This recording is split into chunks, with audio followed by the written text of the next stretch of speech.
There is a mystery moving through history that no science can measure. A quiet magic woven into the story of humanity, one that reveals itself not through miracles of spectacle, but through the transformation of the heart. It is the mystery of Jesus, not as a figure in religion, but as the living bridge between blindness and sight. To understand this magic, you must begin where the world began, in the inheritance of guilt. Every human is born carrying a vibration of separation, an invisible unease that whispers, "Something is wrong with me." That feeling is not personal. It is ancient. It began when the mind first turned away from the divine order and believed in its own will as reality. From that moment, humankind fell under hypnosis, the trance of reaction, the dream of self-importance. This is what Roy Masters called the fall of awareness, the transfer of authority from consciousness to emotion. When Eve listened to the serpent, it wasn't a snake in a garden. It was the inner voice of suggestion, the promise that feeling could replace knowing. Humanity has been addicted to that suggestion ever since. We became reactive beings, responding to temptation instead of truth, compelled by external influence instead of inner stillness. Look closely, and you'll see it everywhere, the subtle compulsion to justify, to please, to prove, to control. Every argument, every addiction, every hidden resentment, all of it is an echo of that first hypnosis. And until that spell is broken, the world will keep repeating the same ancient drama. Innocence seduced by suggestion, consciousness enslaved by reaction. Jesus did not come merely to erase sins from a ledger. He came to end the hypnosis. His mission was not moral correction, but spiritual restoration, to reconnect humankind to the still point within, the silent awareness that cannot be tempted. That is the true magic of Jesus. He awakens the observer inside you, the part that can see without reacting. When you discover that place, you are free. Master said that evil is parasitic. It has no power except through your emotional consent. The dark side cannot enter the soul directly. It must first make you react. When you become angry, afraid, or proud, you open the gate. The enemy feeds on the energy of your reaction. That is why Christ's greatest teaching was not believe in me, but resist not evil. It is a call to end the transaction of energy that keeps darkness alive. Every time you meet insult with calm, temptation with awareness, pain with patience, you withdraw the energy that evil thrives on. You starve it. You return power to the divine source. The cross itself was the supreme demonstration of this principle, complete non-reaction in the face of total injustice. Jesus absorbed the hatred of the world and gave nothing back but light. That is spiritual physics. The world still doesn't understand how that act changed everything. When perfect non-reaction met perfect malice, the current of evil broke. It was as if the circuit burned itself out. From that point onward, the human soul could once again connect directly to God without the interference of inherited guilt. The blood on the cross was not about vengeance. It was the symbol of separation ending. The veil was torn, consciousness restored. But make no mistake, this restoration must be rediscovered individually. The cross happens in every human heart. The mind must pass through its own crucifixion, the death of reaction, the end of emotional slavery. That is where resurrection begins, not in the grave, but in awareness. You awaken the moment you can feel pain without becoming it, see evil without hating it, witness temptation without submission. That is the victory of Christ replayed through you. Look around. Humanity has replaced stillness with stimulation. We have traded awareness for excitement, peace for distraction. The serpent now speaks through screens and headlines, whispering new promises of power and pleasure. But the ancient dynamic hasn't changed. Suggestion still rules the unawakened. And yet, the antidote is as near as your next breath. Stop reacting. Observe. Return to the awareness behind thought. That is, prayer without words, meditation without effort, faith without superstition. The modern world thinks of Jesus as a distant deity or a moral hero, but the real Christ is consciousness itself, the luminous field within you that remembers the Father. When you reconnect with that presence, you rediscover what masters called original innocence. You realize you were never condemned by God, only misled by suggestion. The guilt you carried wasn't punishment, it was confusion. And once you see confusion for what it is, it dissolves. The miracle of Jesus is the restoration of the direct link between soul and Creator. Before Him, humanity could only know God through fear or ritual. After Him, the divine became intimate again. No temple, no priest, no intercessor required. The kingdom of heaven is within you because the Holy Spirit is the quiet voice of awareness itself.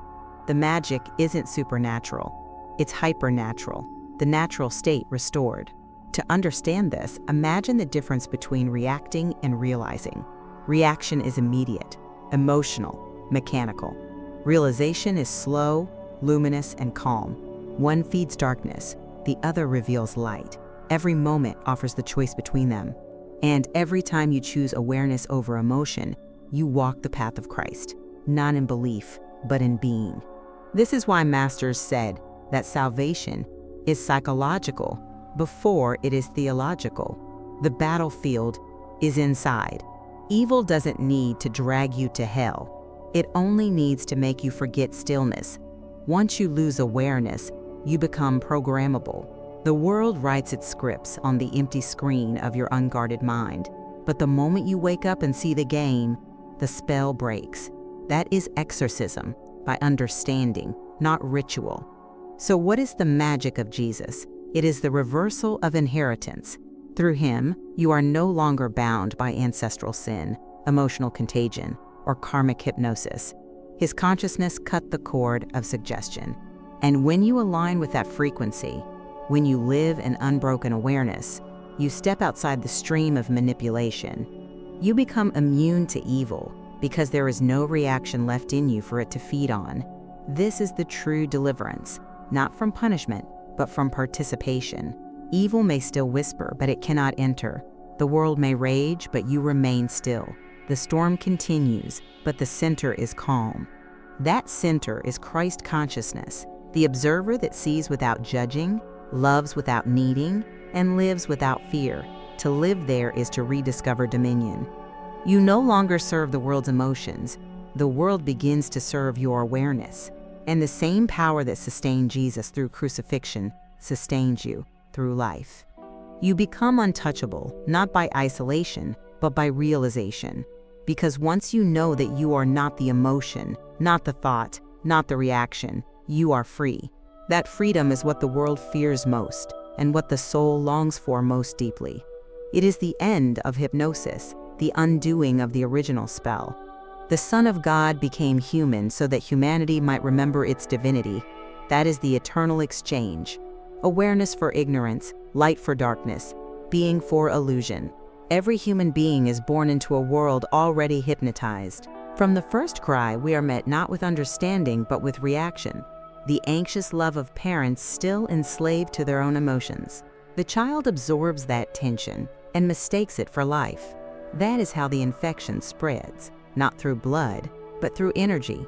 Generations of unawareness, passing from one set of eyes to the next. The miracle of awareness is that it breaks the chain. When you stop reacting to the world, the inheritance of suffering ends with you. You refuse to pass it forward. That is redemption in practice. You don't need to shout it or preach it.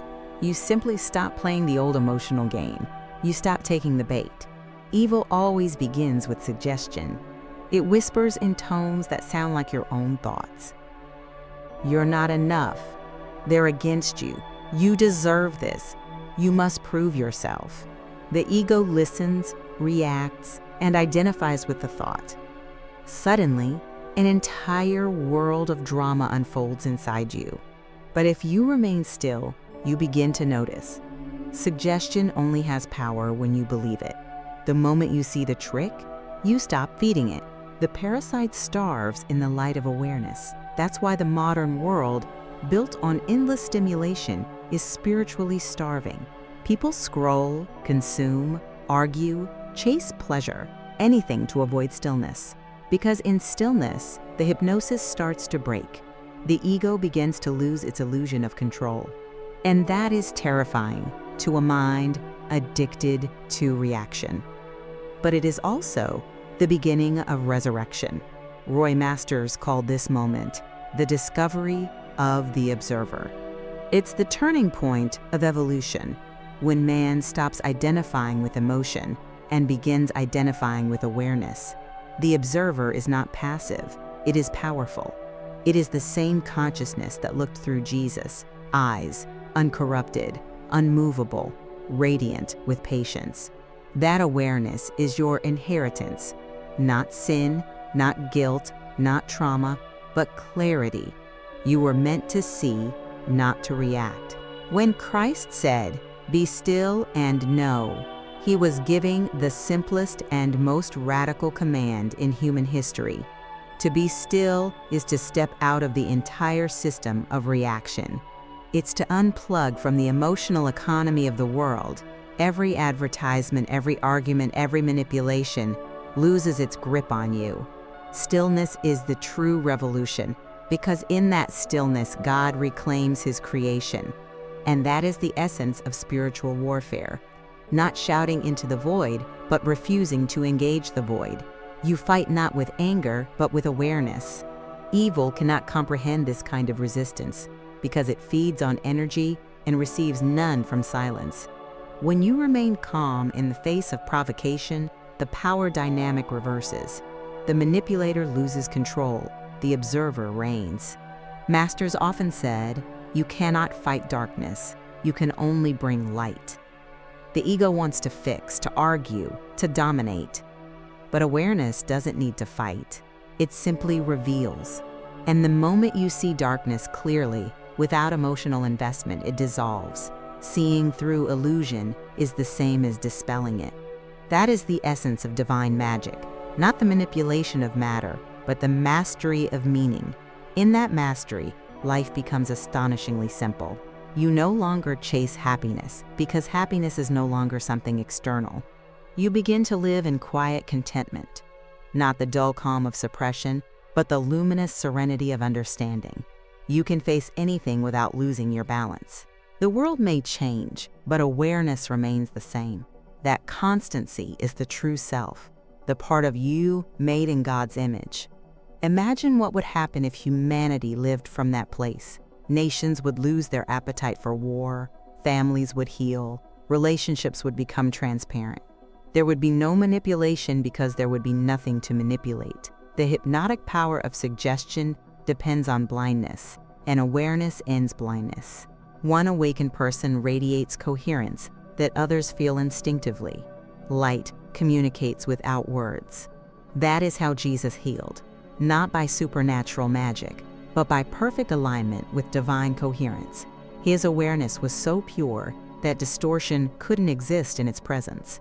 People touched his robe and were restored because the distortion in them met pure order. That's the true nature of healing, resonance. The moment your consciousness aligns with truth, the body and mind recalibrate automatically. Reality bends toward wholeness. It is not faith in dogma that heals, it's faith in reality itself.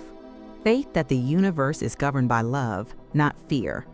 The ego resists this because it thrives on the drama of conflict. It wants villains and heroes, triumph and defeat.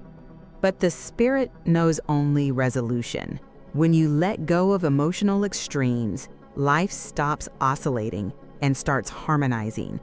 You live in a state of quiet flow that needs no explanation. The cross was the ultimate demonstration of this principle. The world threw its worst at the Christ: betrayal, humiliation, pain, death, and he reacted not once. No fear, no vengeance, no outrage, just love. That is why his death broke the spell. Evil had exhausted its arsenal and found no purchase in him. The circuit was broken. That stillness was the victory. And that same stillness is available to you now. It doesn't belong to saints. It belongs to awareness itself. When you return to it, you remember who you are. You realize you were never fighting external forces, only your own reactions. Evil isn't something to defeat, but something to stop fueling. The serpent dies when you stop listening. When you understand this, the teachings of Jesus become not moral rules, but spiritual physics. Turn the other cheek means don't feed reaction. Love your enemies means see through their blindness without judgment. Forgive them, for they know not what they do, means don't become the very consciousness you're trying to heal. It is the same wisdom expressed 1,000 ways. Awareness restores order. The deeper you go, the clearer it becomes that the kingdom of heaven is not a reward, but a frequency. You tune into it by matching its stillness. Heaven is not earned, it's remembered. And the gatekeeper is awareness, silent, humble, awake. Every time you return to that silence, you step closer to God, because that silence is God in motionless form. This is the real meditation, not chanting, not visualization, not escape. It's the willingness to sit quietly and see everything as it is. In that seeing, emotion loses its tyranny, and truth begins to organize your life. You stop creating chaos and start witnessing divine order. The world rearranges itself around your stillness. That is the practical miracle of Christ consciousness. The inheritance of Adam was reaction. The inheritance of Christ is response. The first man reached outward in curiosity. The second turned inward in awareness. One fell asleep to God, the other woke up to him. Between these two movements lies the entire drama of the human soul. The pendulum swinging between temptation and truth, emotion and observation, hypnosis and freedom. Most people live trapped between these two poles, never realizing that the war is self-imposed. They mistake emotion for identity and reaction for life. They call excitement joy, anxiety, responsibility, and guilt love. But these are the masks of enslavement. You are not your emotion. You are the awareness in which it rises and falls. That awareness is immortal. It cannot sin, it cannot be tempted, and it cannot die. When you begin to live from that awareness, life becomes astonishingly simple. You stop defending yourself because you see there was never an attacker, only projections of fear. You stop trying to control people because you realize control was always fear in disguise. You stop apologizing for existing because you finally see that existence itself is innocence. The soul returns to its natural rhythm, still, radiant, spontaneous. Roy Masters often said, "Emotions are the link between man and the animal." That statement was not an insult to feeling. It was a reminder of hierarchy. The divine order is mind above emotion, awareness above reaction, God above all. When this order is reversed, when emotion governs awareness, the being collapses into confusion. But when order is restored, when awareness rules, emotion becomes purified, transfigured into compassion. The same energy that once expressed as fear now radiates as empathy. The serpent becomes light. This is the alchemy of Christ consciousness, not the changing of matter into gold, but the transmutation of reaction into revelation. The dark energy of emotion, when illuminated by awareness, becomes wisdom. That is the real magic, energy redeemed by understanding. Every unhealed emotion is simply awareness longing to return home. When you stop identifying with the turbulence, it dissolves into clarity. To live this way is to step outside the human condition while remaining fully human. You still feel, but you no longer drown in feeling. You still think, but you are not ruled by thought. You become a witness of both, and that witnessing itself transforms everything. Life's difficulties don't disappear, but they lose the power to define you. You walk through the same storms, but now as the calm within them. This calm is not weakness, it is command. It is the still authority of the divine mind. Jesus could command the wind because he was not reacting to it. His inner stillness extended outward as order. The sea obeyed because it recognized its origin. Everything in creation responds to awareness. because awareness is the original law of the universe. The higher always rules the lower. When you rise to awareness, the world realigns accordingly. This is why the true followers of Christ are not those who quote him, but those who embody his stillness. You will know them not by their words, but by their peace. They are not shaken by the world's storms, because they are no longer plugged into the world's currents.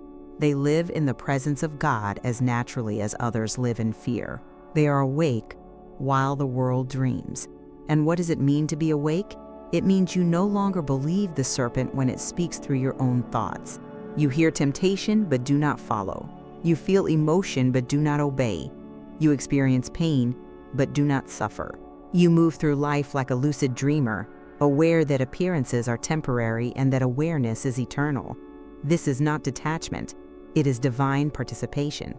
You are fully present, but unbound. The ego finds this terrifying. It cannot survive in stillness because stillness exposes its unreality. The ego feeds on noise, on comparison, on commentary, on constant self-reference. Silence is its death sentence. That's why the practice of awareness feels uncomfortable at first. You are not fighting evil, you are starving it. The noise begins to protest, screaming for attention, but if you remain quiet long enough, it burns itself out.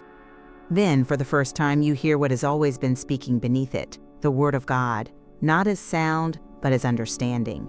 Understanding is the divine language. It arrives whole, without translation. You suddenly know what to do, not because you thought it through, but because truth recognized itself. That's how Jesus lived. Every act spontaneous, every word precise, every moment ordained. He wasn't planning his miracles. He was obeying the flow of divine understanding. When you live from that same awareness, your life becomes an effortless unfolding of right action. That is the secret of spiritual authority. The world tries to gain power through control. Spirit expresses power through alignment. The more aligned you are, the less effort you need. When you are one with truth, the universe cooperates with you because you are no longer separate from its purpose. That is why miracles follow awareness the way shadows follow light. You don't perform them, they happen through you. But to reach this state, you must die to reaction, the false self that believes it can manage life. This death is the crucifixion within. Every resentment, every justification, every argument with reality must be laid upon that inner cross. You let it burn in awareness until only understanding remains. This process is painful only to the ego. The soul feels nothing but relief because it was never truly in conflict. The cross is simply the final recognition that resistance to God is futile. The world calls this surrender. Heaven calls it restoration. In surrender, you don't lose individuality, you lose illusion. What remains is pure intelligence expressing through your form. You become transparent, a vessel of divine order. The magic of Jesus is not that he performed miracles, but that he revealed the mechanics of creation. He showed that when awareness and love are one, reality must obey. This is what Masters meant when he said that Jesus reversed the inheritance. The old inheritance was emotional contagion. Sin passed through suggestion. The new inheritance is awareness transmitted through presence. Every time you stay still in the face of temptation, you extend this new lineage. You become a conduit of divine coherence in a world that forgot how to be still. That is redemption at work, not in heaven but on earth. Once you begin to live in this awareness, something subtle but magnificent happens. The very texture of life changes. The air feels clearer, the world quieter, even colors seem gentler. You sense that existence itself is benevolent, that behind all appearances, there is a mind. Not your mind, but the universal intelligence that breathes galaxies into motion. You feel it breathing you. This is not imagination, it is recognition. For the first time, you are seeing reality as it is, unfiltered by emotion, uncolored by personal narrative. The veil of projection lifts, and the world appears as it always was, radiant, innocent, alive. You realize that the world you thought you knew was mostly a mirror of your inner conflict. As the conflict dissolves, so does the distortion. The world itself begins to look forgiven, and this forgiveness is not sentimental. It is scientific. It is the release of false data from perception. Every resentment is a distortion in the lens of consciousness. When you let it go, vision clears, and you begin to perceive the divine order that was always here. Forgiveness is not a moral act, but a correction of optics. You no longer see through pain, you see through truth. This is how Jesus healed, by seeing without distortion. His gaze contained no resistance, no judgment, no reaction. He looked upon illness and saw only life confused about itself. And because his perception was perfect, it restructured reality to match. That is the mechanics of miracles, perception purified to the point of direct influence. Awareness commands matter because awareness precedes it. Roy Masters said it simply, when you see correctly, things change. The universe is a living feedback system responding to the vibration of your consciousness. When you radiate order, life reorganizes around you. When you radiate fear, chaos mirrors it. It was never about divine favoritism. It was always resonance. The law is impartial. Creation reflects its observer. So the real work of spiritual evolution is refinement of perception. Every moment is a test of vision. Will you see with the ego's eyes or with the spirit's?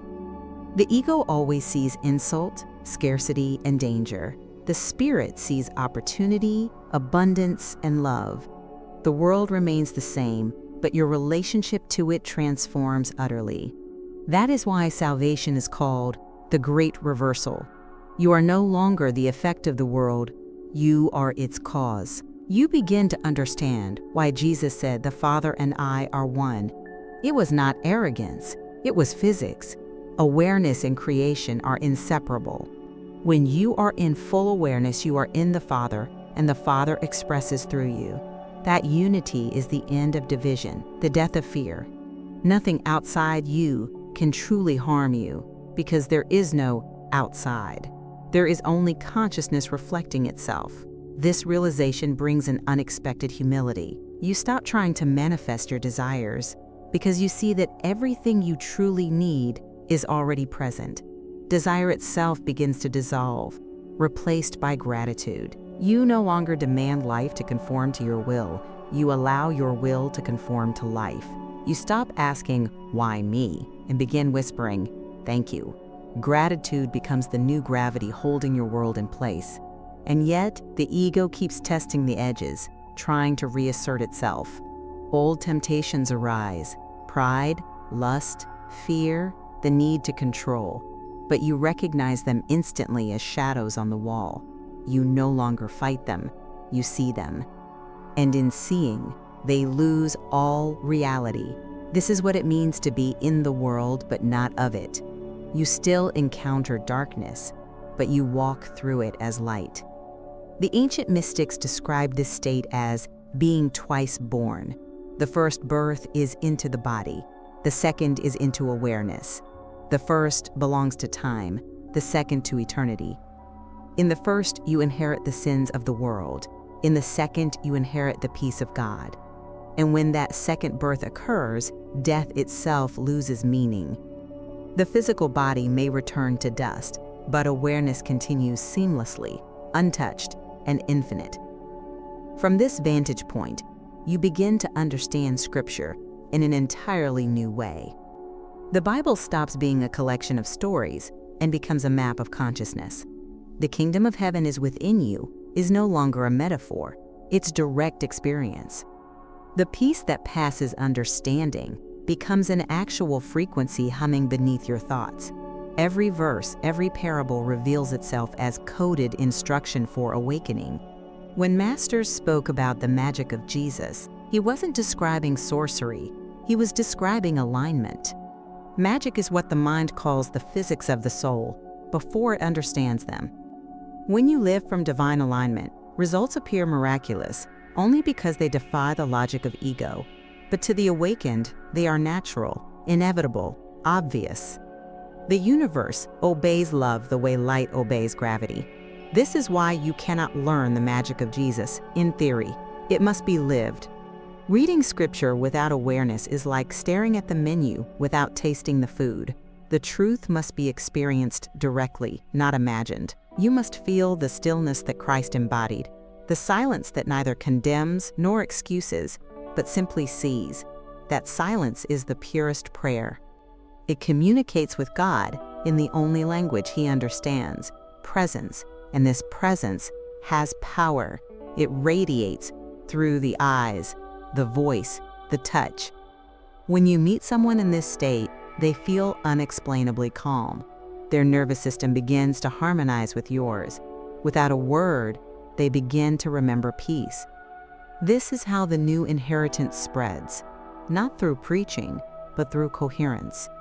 Awareness transmits itself naturally, like fragrance from a flower. You don't need to persuade anyone, you just need to be.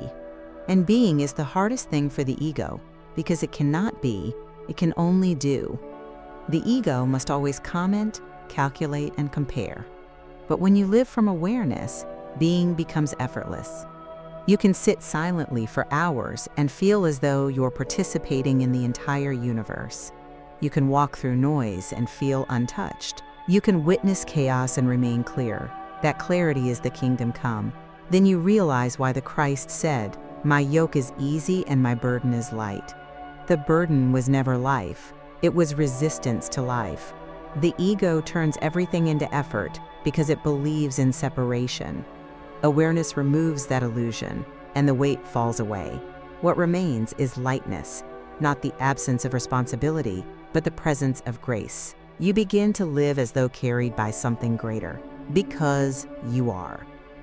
When grace begins to govern your awareness, you live life from a different altitude. You move through the same streets, talk to the same people, face the same challenges. But everything feels lighter, as if existence itself has exhaled. The old urgency to fix, to win, to prove, to survive slowly fades away. You begin to trust the invisible intelligence that moves through all things, knowing that whatever appears is there to serve awakening. This is not passivity, it's precision. The spirit within you responds perfectly to each moment without the distortions of fear or pride. You find yourself saying the right words at the right time, not because you planned them, but because you got out of the way. This is how Jesus lived, spontaneous obedience to divine order. He wasn't strategizing, he was listening. When you listen deeply, the same intelligence begins to operate through you. Roy Masters called this watchful living. It's a state of awareness so pure that even thought becomes transparent. You see thoughts as ripples on the surface of consciousness, not as commands. Emotions arise and pass, but they no longer dictate behavior. The reactive self dissolves into a deeper simplicity. You start to feel that life itself is thinking and feeling through you, that you are an instrument, not an origin. From this awareness, love begins to take a new form. It's no longer the emotional hunger of the ego, but the steady radiation of spirit. You love not because of what people give you, but because you see what they are. Divine consciousness lost in dreams of separation. You begin to treat everyone as holy, even when they forget their holiness. This is not naivete, it is the ultimate clarity. You can see the darkness in people without hating them, because you recognize it as blindness, not evil, and that seeing alone heals. The moment someone is looked at without judgment, they feel the echo of heaven. The guilt they carried begins to loosen. The confusion that drove their cruelty begins to dissolve. Awareness doesn't need to change people. It restores their sanity by reminding them of truth. This is the quiet magic of the awakened heart, correction through presence. You realize that all relationships were meant for this, mirrors through which consciousness remembers itself. The conflicts, the betrayals, the attachments, all of them are lessons in mistaken identity. You projected your inner division onto others and then tried to fix it externally. But when you awaken, Projection ends. You stop looking for salvation in another human because you finally see that love cannot be found where awareness is absent. Awareness is love. The ego calls this loneliness, but the soul calls it freedom. You are never truly alone once you realize that the same awareness within you animates every being you meet. The boundaries between self and other dissolve into transparency. You begin to sense the collective mind beneath the individual mask, one consciousness playing countless roles. You can walk through a crowd and feel only unity. This recognition doesn't make you detached. It makes you deeply compassionate. You start caring without carrying. You help others not from obligation but from joy. The old heaviness of saving people disappears, replaced by a simple willingness to serve. You no longer preach truth. You demonstrate it. People will ask what changed, but you'll have no answer, because it wasn't you that changed. The awareness that was always there finally took its rightful place. And this is where the real power of Jesus becomes clear. His teachings were never about religion. They were about alignment. He didn't come to start a belief system. He came to end self-deception. His message was not follow me, but find me in you. That's the secret that institutional religion missed. The Christ is not a person in history, but a frequency of consciousness available now, in everyone, everywhere. When you touch that frequency, miracles follow naturally. They are not interruptions of nature, but the restoration of it. A healed mind heals the world by its mere existence. The weather of your consciousness affects the climate of reality. This is not metaphorical, it's energetic fact. When you radiate coherence, the world around you becomes orderly. People calm down, conflicts resolve, the impossible starts to happen without effort. You've entered the realm of divine causation. But even here, humility deepens. The more you realize your creative power, the more reverence you feel for its source. You know you cannot misuse this power, because the moment ego tries to claim it, the connection severs. True power belongs only to the surrendered. You become like a window through which divine light shines. The glass never claims to be the sun. It rejoices in transparency. This transparency is holiness. It's not moral perfection, but perfect openness. The Holy Spirit flows where resistance ends. And when resistance ends, even suffering changes its meaning. Pain no longer feels like punishment. It feels like purification. Every difficulty becomes a refinement of your instrument. The sharper the trial, the clearer the sound. Eventually, even pain begins to sound like praise. This is the secret of the saints and sages. They didn't escape life. They allowed life to complete them. They discovered that heaven is not after death, but after ego. The death of reaction is resurrection. The moment you stop defending the false self, the true self rises, luminous, fearless, eternal. You realize that the crucifixion was not just an event in history. It was the pattern of awakening for every soul. You too will be nailed to your own cross, not of wood, but of conflict. Life will confront you with everything you've avoided: fear, shame, anger, grief. And when you meet these without flinching, when you refuse to hate them, when you let awareness hold them in stillness, the resurrection begins. Out of the ashes of resistance, peace emerges like a phoenix. This is rebirth through revelation. The world calls this transformation mystical, but it's the most practical thing imaginable. Awareness works everywhere: in traffic, in arguments, in silence, in sickness, in success. Each moment becomes holy when seen without distortion. The divine is not far away. It's hidden in plain sight, waiting for the noise to stop. When you learn to see with Christ's eyes, every ordinary moment glows with sacred significance. At that point, you no longer search for enlightenment, you live it. You realize that awakening is not an event, but a state of attention. It's a way of seeing, not something to reach. You stop counting days of progress and start living in the timeless now. You become anchored in presence, unmoved by praise or blame, success or failure. The winds of the world blow, but they no longer shake you. You are rooted in eternity. In the stillness of that awareness, life stops feeling like something happening to you and begins to feel like something expressing through you. You become the vessel through which the divine breath flows, quietly, effortlessly, continuously. The mind, once a battlefield, becomes a temple. Thoughts come and go like incense smoke, fading into silence. The heart beats not from anxiety, but from awe. You realize that being alive is the original miracle. From here, understanding no longer feels like effort. It simply unfolds. You no longer need explanations for pain, because pain itself becomes the explanation. It reveals what still resists surrender. Every ache, every moment of confusion is an invitation to release another illusion. Suffering is transformed into a teacher. It no longer punishes, it purifies. Even tears feel luminous now, each one a drop of grace, washing away centuries of reaction. You finally grasp why Jesus had to be human, why God needed to experience limitation from the inside.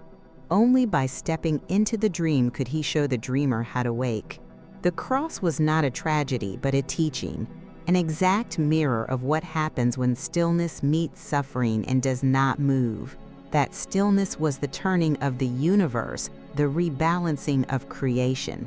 The same stillness now waits within you. And when you rest there, you become part of the continuation of his work.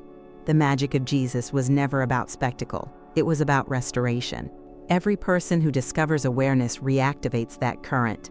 The chain of reaction that began in the garden ends in awareness, your awareness. Through you, the lineage of blindness stops. Through you, the light spreads without noise or doctrine. This is how the world is redeemed, one mind at a time, remembering what it is. At this point, your life becomes prayer in motion. Every act, every word, every silence carries the fragrance of peace. People around you sense something, not your personality, but your presence. They feel seen, not for what they do, but for what they are. That recognition is the beginning of their healing. The Holy Spirit needs no sermons. It speaks through the resonance of the awakened. You become that resonance. And still, humility deepens, because you see more clearly than ever that none of this power belongs to you. You are not the source. You are the transparency. Awareness is the inheritance of all beings, not the property of one. You bow inwardly to the same light in others, even when they curse it in themselves. You understand that the difference between sinner and saint is only attention. The light shines equally, only some remember to look. This remembrance is salvation, not belief, not ritual, not moral perfection, simply remembrance. To remember is to awaken from hypnosis. It is to see that the hypnotist was never outside you. The devil, the tempter, the accuser, all were voices of forgotten awareness trying to reclaim attention. The moment you see that, the spell breaks. The serpent slithers back into shadow, having lost the one thing it needed, your reaction. You will still feel moments of temptation.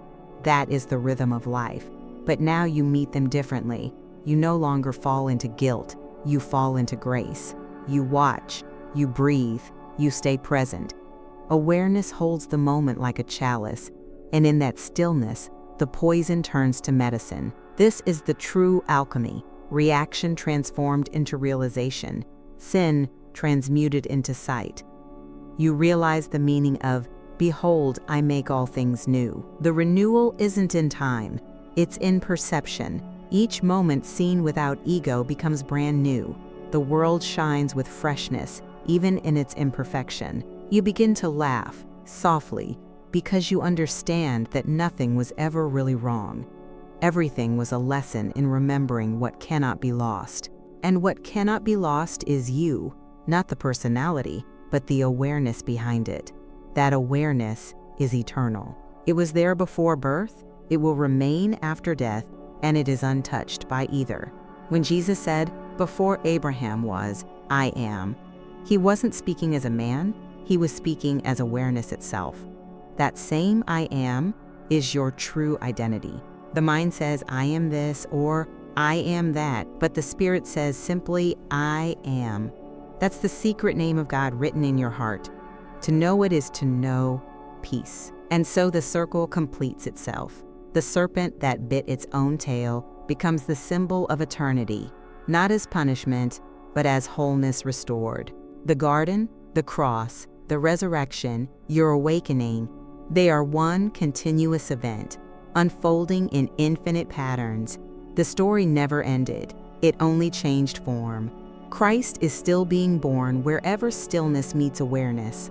Heaven is still descending wherever love looks without reaction. This is the magic of Jesus, not a miracle of spectacle, but the science of divine coherence.